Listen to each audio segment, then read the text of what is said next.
DSC 20485 ఈ DSC ఐడితో ఒక అభ్యర్థి పార్టిసిపేట్ చేయడం కూడా జరిగింది.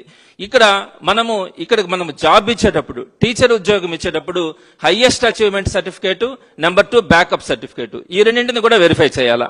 అయితే ఇక్కడ ఒకసారి మీరు చూడండి, ఈ హైయెస్ట్ అచీవ్మెంట్ సర్టిఫికేట్ ని ఇక్కడ పెట్టడం జరిగింది, అలానే బ్యాకప్ సర్టిఫికేట్ ని కూడా పెట్టడం జరిగింది.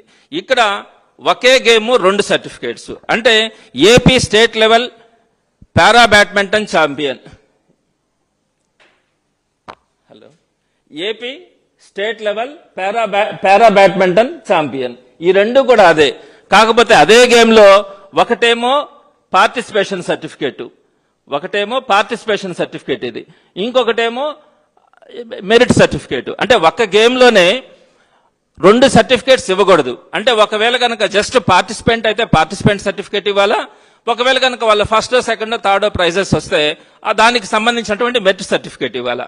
కానీ ఇక్కడ బ్యాకప్ కూడా అదే గేమ్ కి సంబంధించి పార్టిసిపేషన్ సర్టిఫికేట్ ని బ్యాకప్ గా పెట్టడం గానీ, మెరిట్ సర్టిఫికేట్ ని హైయెస్ట్ అచీవ్మెంట్ పెట్టడం గానీ జరిగింది. ఇది స్టేట్ లెవెల్ పారా బ్యాడ్మింటన్. ఒకవేళ నేనేం చెప్తానంటే, మీరు ఒకవేళ బ్యాకప్ వద్దనుకుంటే అది వేరే అంశం.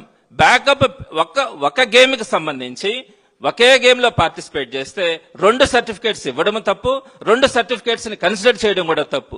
దీన్ని మీరు ఆలోచించుకోవాలి ఏ విధంగా జరుగుతా ఉందని. ఇంకపోతే రెండో